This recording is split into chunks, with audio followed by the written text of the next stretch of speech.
Wondering what kind of drone accessories are actually worth the money? Well, today I'm going to break down the 10 best drone accessories that will improve your flying experience and protect your investment. Now, I'm not going to sit here and compare different brands. This is not really what this is all about. I want to talk about the actual accessories themselves and why each of them matter, regardless of what drone you're flying. So let's dive in. First up, and probably the most important for anyone that's serious about getting good footage, ND filters or neutral density filters. Now think of these as kind of your sunglasses for your drone camera. And here's the thing, even if your drone has aperture control, which many drones have, ND filters are still absolutely necessary for proper video work. Why? Because maintaining that cinematic motion blur requires following what's called the 180-degree shutter rule. This means that if you're shooting at 30 frames per second, your shutter speed should be around 1/60th of a second. Now, shutter speed is twice the frame rate in this case. But here's the problem. On a bright day, on a bright sunny day, even if your aperture is stopped all the way down, then you're going to get overexposed footage at that shutter speed. And that's where ND filters are going to come in. They reduce the amount of light that is hitting the sensor without affecting the colors and then allowing you to maintain proper exposure while keeping that cinematic shutter speed. Now the difference is day and night. Now I'm not trying to make a bad joke here. Without ND filters, your footage can look stuttery or even unnatural, but with them, you're going to get that smooth, professional looking motion blur is what we call it, that makes your aerial shots look like they belong in a movie. Now trust me, once you start using ND filters properly, you never want to go and fly without them. Now the budget for a good quality filter like one of these right here is around $50 to $150 depending on the model and depending on the number of filters that you get. Next up, strobe lights. Now this one is specifically for those that want to fly at night or during twilight hours. And if you're flying after sunset or before sunrise, having a strobe light is not just a good idea, it's actually required by law in the United States. It's also very common in other countries as well. The main reason for these lights is to make sure that you are visible from other aircraft. It can help a little bit with visual line of sight and visual contact, but you can't rely primarily on these things for that at night. They can help you orient your drone when it's far away or when the lighting conditions make it hard to see. Now, the FAA recommends that you also have the strobe lights on when you fly during daytime operation. This makes your drone more visible to other aircraft, which quite frankly can't hurt. The key here is getting a strobe light that is bright enough to be effective, but is not so heavy that is going to significantly impact your flight time. Now, most quality strobe lights are pretty lightweight and designed specifically for drone use, so you don't really have to worry too much about throwing off the drone's balance. A good budget for a good strobe lights is around $20 to $40. We actually recommend this brand right here, Firehouse Arc 5, probably the top #1 light that you can be using. Here's one that catches a lot of people off guard, remote ID modules. Now this is specifically for pilots that are flying drones under 250 grams for non-recreational purposes, aka Part 107. So here's the deal. If you have a drone that weighs less than 250 grams, like the Mini series for example, you might think that you're exempt from all registration requirements.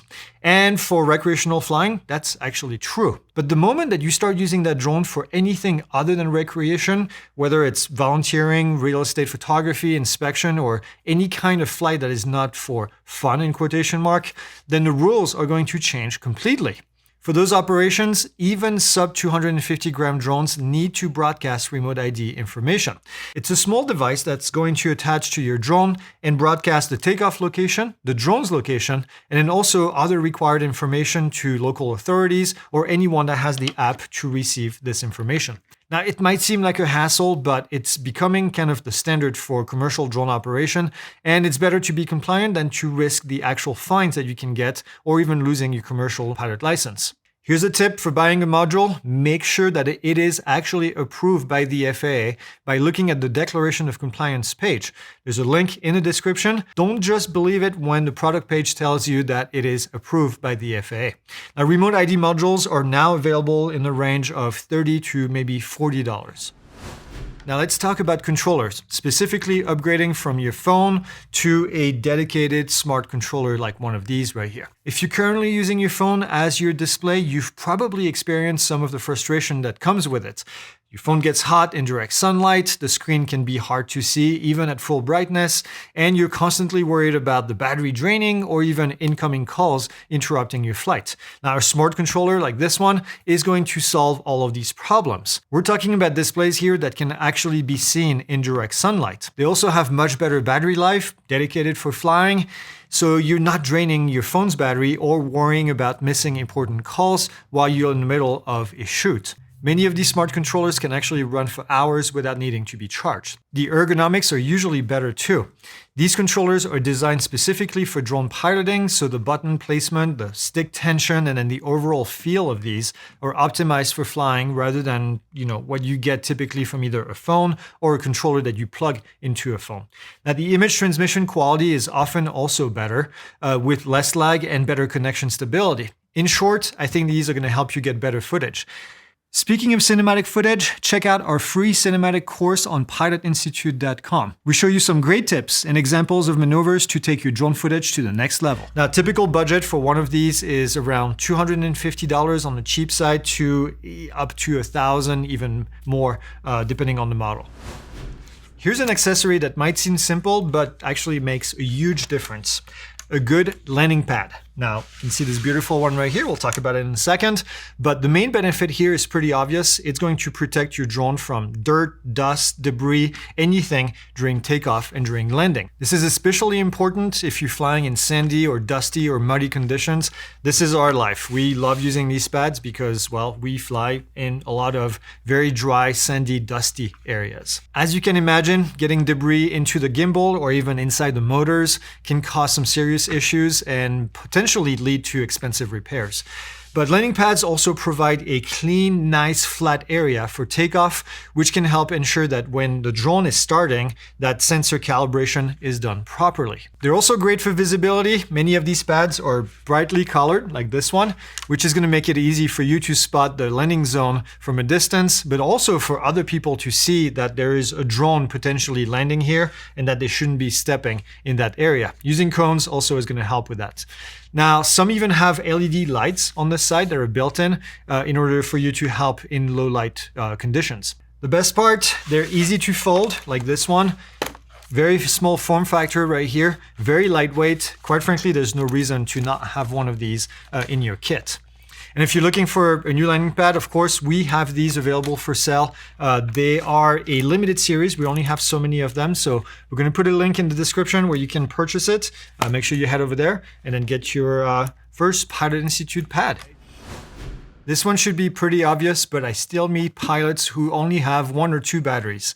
Extra batteries are essential and you can never have enough flight time, okay? Most drone batteries are going to give you anywhere between 20 and 40 minutes of flight time, depending on the model and depending on the flying conditions. That might sound like a lot, but when you're actually out shooting, it's going to go pretty fast, okay? You're going to spend your time setting up, you maybe going to get some test shots, and before you know it, you're going to get that low battery warning. Having multiple batteries means that you can keep shooting without having to pack up everything and then wait for a recharge. This is especially important for commercial work when you might have clients that are waiting for specific lighting conditions that you really need to capture. But here's what many people don't realize. Batteries are going to degrade over time and with usage. And having extra batteries mean that you can actually start putting different charges on more than one battery, which is going to extend the overall life of your entire battery collection. Now, the rule of thumb here for most professional pilots and what we recommend is to have at least 3 batteries. This is what you see here in all of these kits.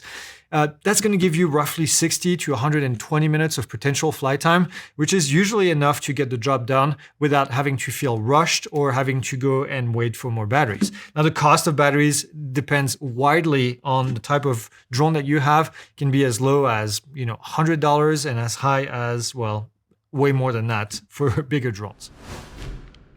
Another important accessory here, spare props. This is probably the cheapest accessory on the list, but they might actually be the most important as well for keeping you up in the air and preventing you from, crashing. Props should be considered what's called a consumable item. They take the brunt of minor crashes. They can even get damaged with debris or things that you're hitting as you're landing, and they're going to wear out over time. Now, the good news is that they've been designed to be easily replaceable and they're pretty inexpensive in general. But here's the thing. A cracked or chipped propeller can actually fail in flight. And guess what happens? It's going to cause a crash.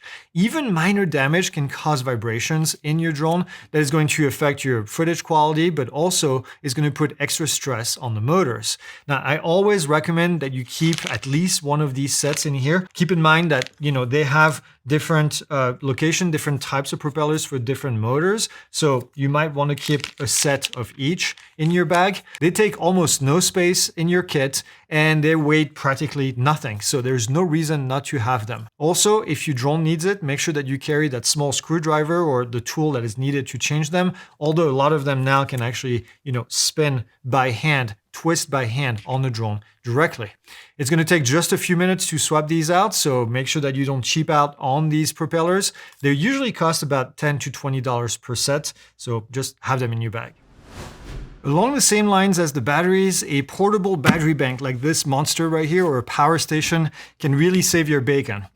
Here's the reality of drone flying, okay? Your batteries are going to eventually die. Not die, but they're going to get down to zero, and you're going to be out on an extended shoot, and you need a way to recharge the batteries without having to head back to your car or even to find a wall outlet, which may not be available.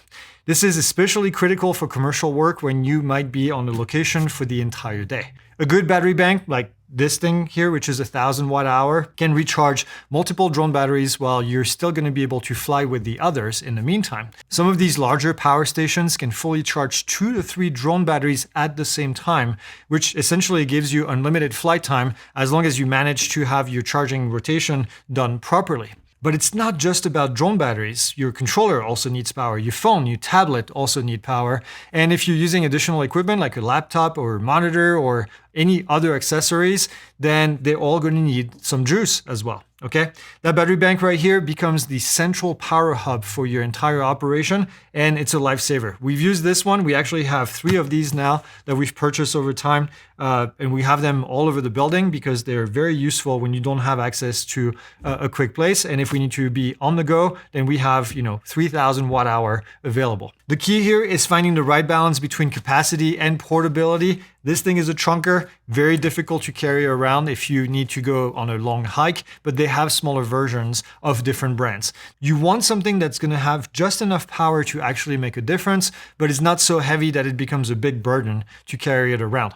Now, from a budget perspective, $300 to $1,000 is a pretty reasonable price. They have sales on this model specifically, the DJI Power 1000. From time to time, we were able to get these for about $350, which is a steal for the amount of power that you get out of it. Here's an accessory right here that separates the casual pilot from the very serious pilots. This is an aviation scanner or a radio that's going to be used to monitor air traffic. When you're flying your drone, you're operating in the same airspace as helicopters, small aircraft, or sometimes even larger planes that, you're going to need to know where they are, especially if you're flying near an airport or in an area with regular air traffic.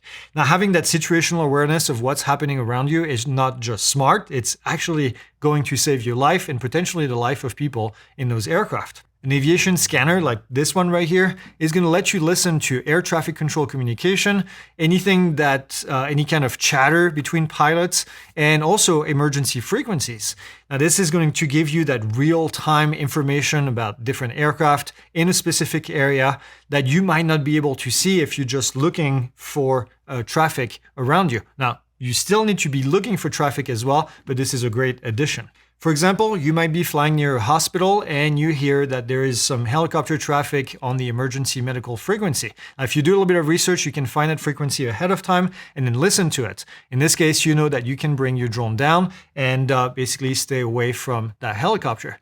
Or you might be shooting in an area that has crop dusters. Again, if you do some research and you find that radio frequency, then you can monitor their communication and then you can avoid some conflict.